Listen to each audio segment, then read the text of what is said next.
Senior నాయకురాలు రాష్ట్ర కార్యదర్శి ఆకుల విజయ్ గారు, వెంకటరెడ్డి గారు, సునీత గారు, అధికార ప్రతినిధులు, అట్లాగే దేవకి వాసుదేవ్ గారు, Secunderabad parliament incharge and myself. ఈరోజు కిషన్ రెడ్డి గారు ఇప్పుడు మీడియా సమావేశం తీసుకుంటారు. Sir, over to you sir.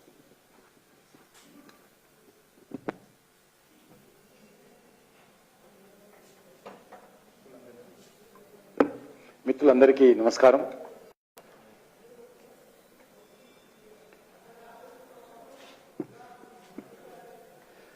అందరికీ క్రిస్మస్ పండుగ, మేరీ క్రిస్మస్ పండుగ శుభాకాంక్షలు. ఆలస్యంగా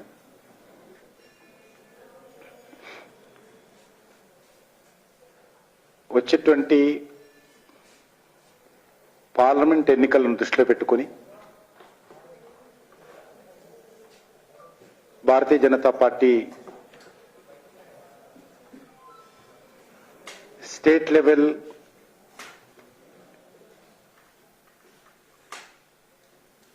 మీటింగు 28వ తేదీ హైదరాబాద్ లో జరగనుంది.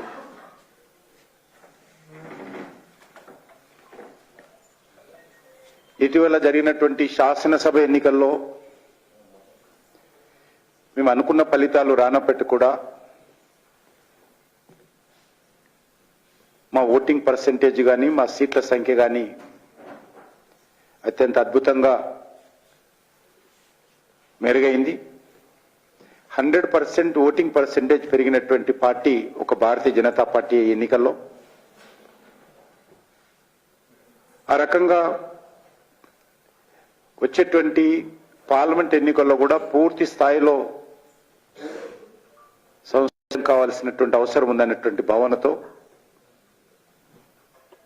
28వ తేదీ సమావేశం ఏర్పాటు చేయడం జరిగింది. ఈ సమావేశంలో మండల ప్రెసిడెంట్ నుంచి జాతీయ స్థాయి నాయకుల వరకు ఉన్నటువంటి బాధ్యత కలిగినటువంటి ప్రతి ఒక్కరు కూడా, ముఖ్యమైనటువంటి మండల presidents, assembly convener, assembly incharges, district president, district general secretaries, state council members, national council members, parliament conveners, parliament ఇన్ఛార్జీలు, రాష్ట్ర పదాధికారులు, మోర్చాల రాష్ట్ర పదాధికారులు, జాతీయ కార్యవర్గ సభ్యులు, శాసనసభ్యులు, పార్లమెంట్ సభ్యులు అందరూ కూడా ఈ విస్తృత స్థాయి సమావేశంలో పాల్గొంటారు. ఈ సమావేశానికి పార్టీ సీనియర్ నాయకులు, కేంద్ర హోంమంత్రి అమిత్ షా గారు, పార్టీ జాతీయ ప్రధాన కార్యదర్శులు తరుణ్ చుగ్ గారు, సునీల్ బన్సల్ గారు, బండి సంజయ్ గారు, ఓబీసీ జాతీయ మోర్చా అధ్యక్షులు డాక్టర్ లక్ష్మణ్ గారు, అదేవిధంగా రాష్ట్ర పార్టీ వ్యవహారాల ఇన్ఛార్జీలు అందరూ కూడా పాల్గొంటారు. ఈ సమావేశము ఎయిర్పోర్ట్ రింగ్ రోడ్ దగ్గర, కొంగర విలేజ్ దగ్గర ఉన్నటువంటి శ్లోక ఫంక్షన్ హాల్లో ఈ సమావేశం ఉంటుంది. వచ్చేటువంటి 90 డేస్ ఎలక్షన్ యాక్షన్ ప్లాన్ రూపకల్పన చేసి ముందుకెళ్తాం. ఈ 90 రోజుల యాక్షన్ ప్లాన్తో వచ్చేటువంటి పార్లమెంట్ ఎన్నికల్లో పూర్తి స్థాయిలో సంసిద్ధమయ్యే విధంగా ముందుకెళ్లాలని నిర్ణయం తీసుకోవడం జరిగింది. ఇటీవల నేషనల్ లెవెల్లో జాతీయ పదాధికారులు, వివిధ రాష్ట్రాల అధ్యక్షులతో ఒక ప్రత్యేక 2 రోజుల సమావేశం 22, 23 2 రోజుల పాటు ఢిల్లీలో జరిగింది. ఆ సమావేశంలో జాతీయ అధ్యక్షులు జగత్ ప్రకాష్ నడ్డా గారు, ప్రధానమంత్రి శ్రీ నరేంద్ర మోడీ గారు, అమిత్ షా గారు అనేక విషయాలపైన, ఇటీవల జరిగినటువంటి శాసనసభ 5 రాష్ట్రాల ఎన్నికలపైన సమీక్ష, అదేవిధంగా భవిష్యత్తు పార్లమెంట్ ఎన్నికలకు సంబంధించినటువంటి కార్యాచరణ ప్రణాళిక పైన చర్చించడం జరిగింది. అందులో నిర్ణయంలో భాగంగానే తెలంగాణ రాష్ట్ర స్థాయి విస్తృత స్థాయి నాయకుల సమావేశం 28 జరపాలని నిర్ణయించడం జరిగింది. ఈరోజు తెలంగాణలో కూడా అన్ని వర్గాలలో ఒక చర్చ జరుగుతూ ఉంది. భారతీయ జనతా పార్టీకి, నరేంద్ర మోడీ గారికి సానుకూలమైనటువంటి చర్చ. గత ఎన్నికలప్పుడు కూడా, శాసనసభ ఎన్నికలప్పుడు కూడా చాలా మంది గ్రామీణ స్థాయిలో ఉన్నటువంటి ఓటర్లు కానీ, ప్రజలు కానీ, అన్ని వర్గాల ప్రజలు కూడా ఎన్నికల్లో మీకు ఓటు వేయకపోయినా వచ్చే పార్లమెంట్ ఎన్నికల్లో ఢిల్లీ ఓటు నరేంద్ర మోడీ గారికే, ప్రధానిగా ఓటు నరేంద్ర మోడీ గారికే అనేటువంటి విషయము చాలా స్పష్టంగా అన్ని వర్గాల ప్రజలు చెప్పారు. ఈరోజు ఎన్నికలు ఎప్పుడు వస్తాయా, మోడీ గారికి మద్దతు ఇవ్వాలి అనేటువంటి ఆలోచనతో తెలంగాణ ప్రజలు కూడా దేశ ప్రజలతో సహా ఎదురు చూస్తున్నారు. 5 రాష్ట్రాల ఎన్నికల్లో చాలా మంది, రాహుల్ గాంధీ గారు కావచ్చు, మిగతా అనేక మంది నాయకులు ఇది పార్లమెంట్ ఎన్నికలకు సెమీఫైనల్ అనేక రకాలుగా రెచ్చగొట్టేటువంటి ప్రయత్నం చేశారు. కానీ ఈరోజు మేము వాళ్ళు సెమీఫైనల్ అన్నప్పటికీ మేము ఏమనకపోయినా కూడా ప్రజలు యూపీఏ భాగస్వామ్య పక్షాలు చేసినటువంటి సవాలును ప్రజలు స్వీకరించారు. ప్రజలు స్వీకరించి 2 రాష్ట్రాల్లో కాంగ్రెస్ పార్టీ ప్రభుత్వాన్ని కూలదోసి భారతీయ జనతా పార్టీకి పట్టం కట్టారు. భారతీయ జనతా పార్టీ అధికారంలో ఉన్నటువంటి మధ్యప్రదేశ్లో నవ్వుతో నా భవిష్యత్ అనే విధంగా మెజార్టీ, అత్యధికమైనటువంటి మెజార్టీ రికార్డు స్థాయిలో మధ్యప్రదేశ్లో బీజేపీకి ఇవ్వడం జరిగింది.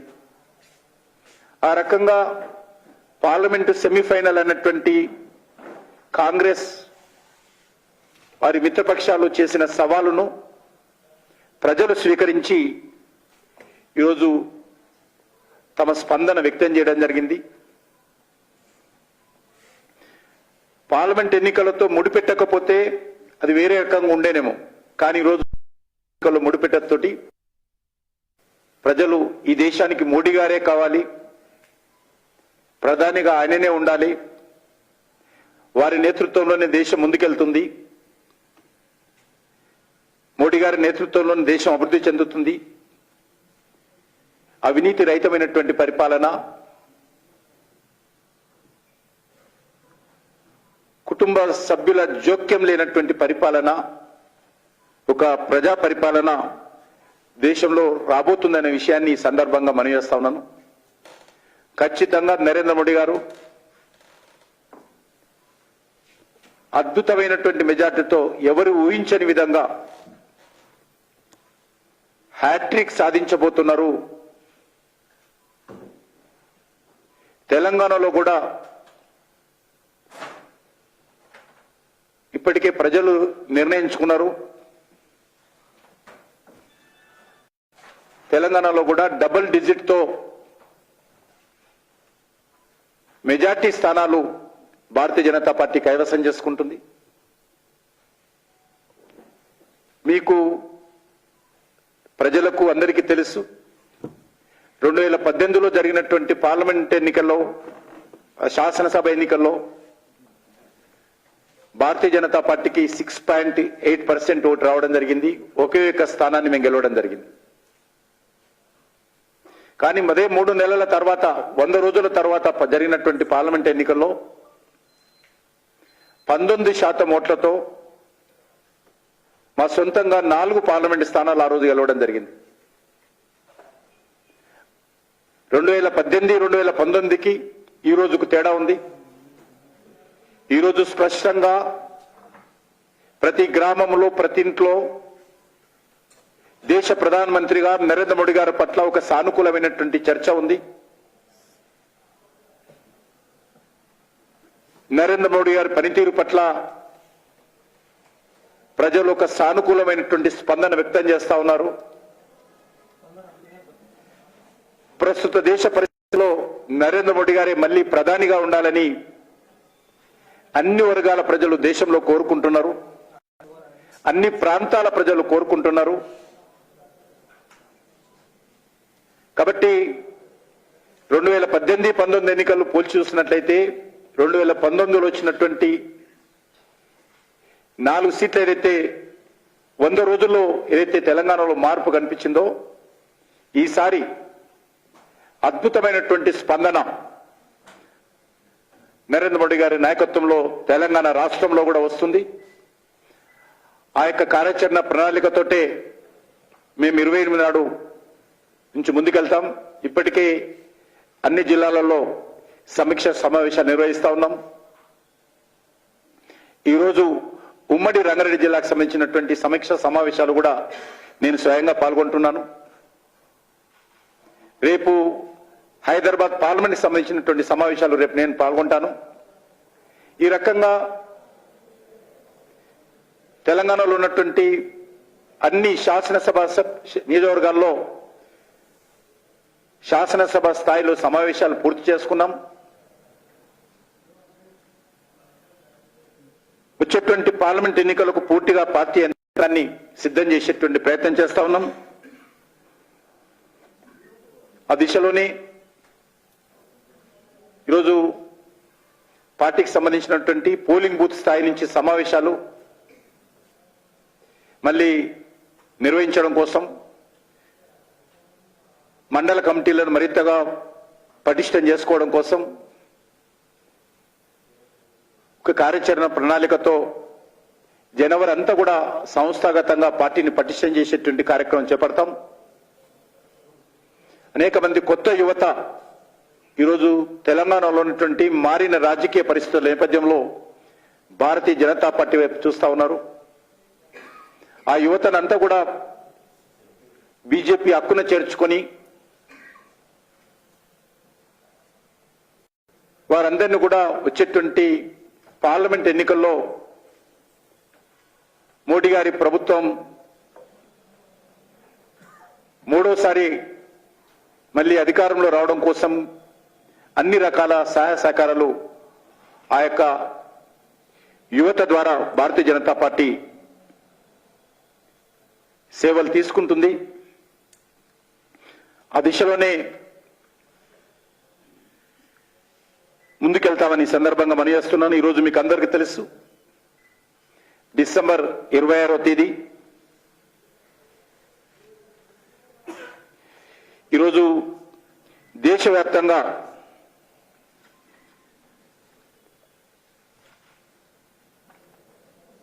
భారత ప్రభుత్వం ఆధ్వర్యంలో అదేవిధంగా భారతీయ జనతా పార్టీ ఆధ్వర్యంలో వీర బాల దివస్ పేరుతోటి కార్యక్రమాలు నిర్వహిస్తా ఉన్నాం. నేను ఇంతకు ముందే అమీర్పేటలో ఆ కార్యక్రమంలో పాల్గొని వస్తా ఉన్నాను. సిక్కు ఖల్సా పంతులో 10వ గురువు అయినటువంటి శ్రీ గురు గోవింద్ సింగ్ ఆ రోజు ధర్మ రక్షణ కోసం మొఘలులతో పోరాటం చేసి వారు అమరవీరుడు కావడం జరిగింది. అదేవిధంగా మొఘలుల దౌర్జన్యానికి మొఘలుల ఆక్రమణకు పోరాటం చేస్తూ గురు గోవింద్ సింగ్ సంబంధించినటువంటి 2 పెద్ద కుమారులు కూడా అదేవిధంగా బలిదానం అయ్యారు. చివరకు వారి చిన్న కుమారులైనటువంటి జోరావర్ సింగ్, ఫతే సింగ్, 9 సంవత్సరాల జోరావర్ సింగ్, 7 సంవత్సరాల ఫతే సింగ్ ఇద్దరిని కూడా బందీ చేసి ఔరంగజేబు మీరు సిక్కు మతాన్ని వదిలేసి ఇస్లాం మతానికి స్వీకరించాలని చెప్పి ఆ పసిపిల్లలను ఒత్తిడి చేయడం జరిగింది. జైల్లో పెట్టి అనేక రకాల హింసించడం జరిగింది. కానీ ఆ ఇద్దరు పసిపిల్లలు కూడా జోరావర్ సింగ్ 9 years, ఫతే సింగ్ 7 years, ఆ వయసులో కూడా పసిపిల్లలు ఉన్నప్పుడే గురు గోవింద్ సింగ్ వాళ్ళందరూ కూడా ధర్మం పట్ల, మరి త్యాగం పట్ల, పోరాటాల పట్ల పసిపిల్లలకు చిన్నప్పటి నుంచే అనేక రకాలుగా నేర్పడంతో ఆ పసిపిల్లలు మేము తండ్రి గారి అడుగుజాడలో మేము నడుస్తాం తప్ప మేము ఇస్లాం స్వీకరించే ప్రసక్తి లేదని చెప్పి ఆ యొక్క మొఘల్ రాజులకు, మొఘల్ సైన్యానికి చెప్పడం జరిగింది. తమ ఊపిరి ఆపివేసినా కూడా నమ్మిన ధర్మాన్ని త్యజించకుండానే ధర్మ పరిరక్షణ కోసం ఆ పసిపిల్లలిద్దరూ త్యాగం చేయడం జరుగుతుంది. చిన్నపిల్లలైనటువంటి విచక్షణ లేకుండా ఆ రోజు ఔరంగజేబు రాజ్యంలో మొఘల్ రాజు, మొఘల్ సైన్యము సజీవ సమాధి చేసి వాళ్ళ ప్రాణాలు తీయడం జరిగింది. అందుకే గత సంవత్సరము సాంస్కృతిక మంత్రిత్వ శాఖ తరఫున మేము మొదటిసారిగా ఈ యొక్క 26వ తేదీ డిసెంబర్ వీర భారత్ దివస్గా ఢిల్లీలో ఆజాద్ కా అమృత్ మహోత్సవ్ సంబంధించినటువంటి కార్యక్రమంలో భాగంగా భారత ప్రభుత్వం తరఫున కార్యక్రమం చేపడితే దానికి ప్రధానమంత్రి గారు ముఖ్య అతిథిగా వచ్చి ఈ యొక్క గురు గోవింద్ సింగ్ కొడుకులు చేసినటువంటి, కుమారులు చేసినటువంటి త్యాగానికి ఈ దేశమంతా కూడా తెలుసుకోవాల్సిన అవసరం ఉంది. వాళ్ళు ఏ రకంగా ధర్మం కోసం, నమ్మిన సిద్ధాంతం కోసం ప్రాణత్యాగం చేశారో, భావితరాలకు తమ ధర్మ నిరతిని ఏ రకంగా చాటి చెప్పారో దాన్ని అన్ని వర్గాల యువత కూడా, బాలులు కూడా ఆదర్శంగా తీసుకోవాల్సిన అవసరం ఉందని చెప్పి భారత ప్రభుత్వం తరఫున ప్రతి సంవత్సరం కూడా డిసెంబర్ 26ను వీర బాల దివస్గా ప్రకటిస్తామని చెప్పి, నిర్వహిస్తామని చెప్పి నిర్ణయం తీసుకుని మొదటిసారి ఈ సంవత్సరం దేశమంతా కూడా వీర బాల దివస్గా కార్యక్రమం చేపడుతున్నాము. ఈరోజు దేశంలో ఉన్నటువంటి పార్లమెంట్ సభ్యులు, శాసనసభ్యులు, మంత్రులు, కేంద్ర మంత్రులు, ముఖ్యమంత్రులు అందరూ కూడా తమ తమ ప్రాంతాలలో ఉన్నటువంటి గురుద్వారాలకు వెళ్ళడము, ఈ యొక్క గురు గోవింద్ సింగ్ కుమారులైనటువంటి జోరావర్ సింగ్, ఫతే సింగ్ సంబంధించినటువంటి త్యాగానికి, బలిదానానికి శ్రద్ధాంజలి నివాళులు అర్పించేటువంటి కార్యక్రమం ఈరోజు చేస్తా ఉన్నాం దేశమంతా కూడా. అది వారి త్యాగము దేశ సమగ్రతకు, సమైక్యతకు అద్దం పడతా ఉంది అనేటువంటి ఆలోచనతో ఈ కార్యక్రమాన్ని చేపట్టడం జరుగుతూ ఉంది. అంతేకాకుండా ఏదైతే జనవరి 22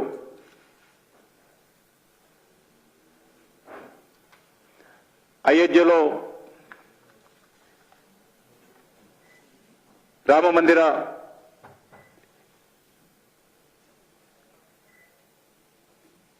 దేవాలయానికి సంబంధించినటువంటి శ్రీ రామ జన్మభూమి భవ్య మందిర ప్రాణ ప్రతిష్ఠ ఉన్నటువంటి విషయం మనకందరికీ తెలుసు. దీనికి సంబంధించినటువంటి విషయంలో కూడా భారతీయ జనతా పార్టీ పూర్తి స్థాయిలో భాగస్వాములు కావాలి, సమాజాన్ని అంతా కూడా ఏకం చేయాలని చెప్పి నిర్ణయించడం జరిగింది. ఎందుకంటే 1990లో నాటి భారతీయ జనతా పార్టీ అధ్యక్షులైనటువంటి శ్రీ లాల్ కృష్ణ అద్వానీ గారు రామ రథయాత్ర చేపట్టిన విషయం మనకు తెలుసు. 1990 సెప్టెంబర్ 25 నుంచి అక్టోబర్ 30 వరకు కూడా అయోధ్యలో రామాలయ నిర్మాణం జరగాలి, ఇది దేశ అస్తిత్వానికి సంబంధించిన విషయం, ఇది మతపరమైన అంశం కాదు. విదేశీయులు మొఘలులు మన దేశం మీద దండయాత్ర చేసి దేశాన్ని ఆక్రమించుకొని దేశ మూలాలను దెబ్బతీసే విధంగా, దేశ సంస్కృతిని దెబ్బతీసే విధంగా రాముడు జన్మించినటువంటి అయోధ్యలో ఉన్నటువంటి రామమందిర స్థానంలో మసీదు నిర్మాణం చేశారు. కాబట్టి అక్కడ తిరిగి రామమందిర నిర్మాణం జరగాలని చెప్పి ఆ రోజు 1990లోనే భారతీయ జనతా పార్టీ పోరాటం చేయడము, అనేక మంది కార్యకర్తలు జైళ్ళకి వెళ్ళడము, బలిదానం ఇవ్వడము, ఇది 500 సంవత్సరాల పోరాటం. ఇది 500 సంవత్సరాలుగా జరుగుతున్నటువంటి పోరాటానికి ప్రతిఫలంగా ఈరోజు అయోధ్యలో ఒక భవ్యమైనటువంటి రామమందిర నిర్మాణం జరుగుతూ ఉంది. ఈ దేశంలో ఉన్నటువంటి కోట్లాది మంది హిందువులు ఎంతో ఆతృతతో, భక్తి భావనతో రామమందిర నిర్మాణం కోసం ఎదురు చూశారు, పోరాటం చేశారు. ఆ స్వప్నం ఈరోజు సాకారం అవుతా ఉంది. వాళ్ళ ఆకాంక్షలు ఈరోజు నెరవేరుతా ఉన్నాయి. కేంద్రంలో నరేంద్ర మోడీ గారి నేతృత్వంలో కేంద్ర ప్రభుత్వము న్యాయస్థానం ముందు సమర్థవంతంగా తమ వాదనలు వినిపించి ఈరోజు న్యాయస్థానం అనుమతితో అక్కడ భవ్యమైనటువంటి దేవాలయ నిర్మాణానికి ఒక సానుకూలమైనటువంటి పరిస్థితి కల్పించడంలో కేంద్ర ప్రభుత్వము నరేంద్ర మోడీ గారి నాయకత్వము విజయవంతమైంది. దాని కారణంగా ఈరోజు దేవాలయ నిర్మాణము,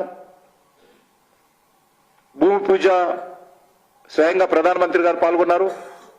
22న దేవాలయ ప్రాణ ప్రతిష్ఠ కూడా ప్రధానమంత్రి గారు తిరిగి పాల్గొంటున్నారు.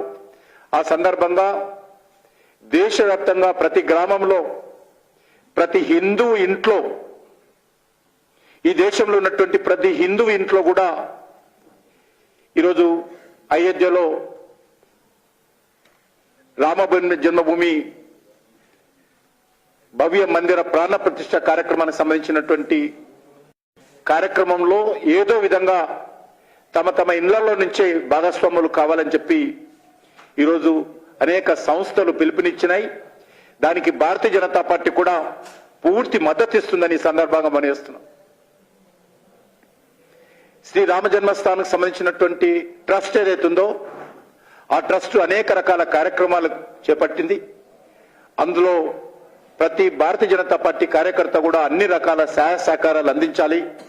ఎందుకంటే ఇంతకుముందు నేను చెప్పినట్టు మందిర నిర్మాణాన్ని కూడా భారతీయ జనతా పార్టీ స్వయంగా పోరాటం చేసిన విషయం. చివరకు నాటి పార్టీ అధ్యక్షుడు ఉన్నటువంటి అద్వానీ గారిని అరెస్ట్ జరిగిన విషయం కూడా ఈ సందర్భంగా మనవిస్తున్నాం. ఆ రోజు రాజకీయ కారణాలతో బీహార్లో లల్లూ ప్రసాద్ యాదవ్ ప్రభుత్వము అద్వానీ గారిని అరెస్ట్ చేసిన విషయం మీకు అందరికీ తెలుసు. కాబట్టి ఆ రోజు నుంచి ఈ రోజు వరకు కూడా మా పార్టీ యొక్క అయోధ్యలో శ్రీరామ దేవస్థానాల పునర్నిర్మాణం కోసం అనేక పోరాటాలకు మద్దతు ఇచ్చింది, స్వయంగా పాల్గొన్న విషయం కూడా ఈ సందర్భంగా మనవి చేస్తా ఉన్నాను. కాబట్టి 22వ తేదీ ఈ దేశంలో ఉన్నటువంటి ప్రతి దేవాలయాన్ని అలంకరిస్తాం. ఈ దేశంలో ఉన్నటువంటి ప్రతి దేవాలయంలో ఆ రోజు దేవాలయం ముందు ఆన్లైన్ స్క్రీన్ ద్వారా అయోధ్యలో భవ్య మందిర ప్రాణ ప్రతిష్ఠ కార్యక్రమాన్ని ప్రత్యక్షంగా వీక్షించే విధంగా అన్ని దేవాలయాలను కోరుతా ఉన్నాం. ఆయా దేవాలయ కమిటీలన్నీ కూడా ప్రత్యక్షంగా భక్తులు వీక్షించే విధంగా ఏర్పాట్లు చేయాలని కోరుతా ఉన్నాం. అదేవిధంగా ప్రతి హిందూ ఇంట్లో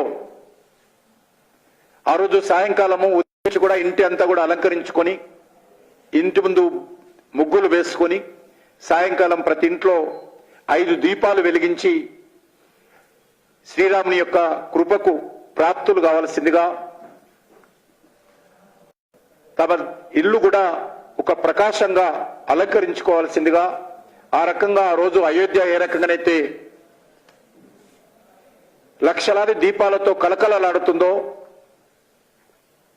భవ్యంగా వెలిగిపోతుందో ఆ రోజు 22వ తేదీ, ఆ రోజు మన ఇల్లు, మన బస్తీ, మన వాడ, మన నగరం కూడా అదే విధంగా వెలగాలి. దానికి ప్రతి హిందువు కూడా ముందుకు రావాలని కూడా ఏదైతే ట్రస్ట్ పిలుపునిచ్చిందో దానికి భారతీయ జనతా పార్టీ కూడా పూర్తి మద్దతు ఇస్తుందని ఈ సందర్భంగా మనవి చేస్తా ఉన్నాను. ఇది నా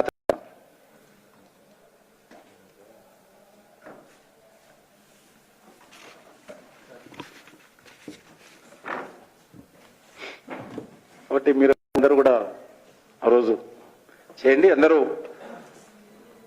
ఈ 22 కాకుండా తర్వాత అందరూ కూడా దశల వారీగా అయోధ్యకు వెళ్ళి అక్కడ నిర్మాణమైనటువంటి దేవాలయంలో శ్రీరాముని దర్శనం చేసుకోవాల్సింది కూడా అన్ని వర్గాల ప్రజలను దశల వారీగా కోరుతున్నాం. దానికి సంబంధించినటువంటి ఏర్పాట్లు కూడా ఆయా దేవాలయ కమిటీలు, ఆ గ్రామాల్లో ఉన్నటువంటి ప్రజలు తమకు తమ కార్యాచరణ ప్రణాళిక రూపొందించుకొని వెళ్లాల్సిందిగా కూడా పిలుపునిస్తున్నాం.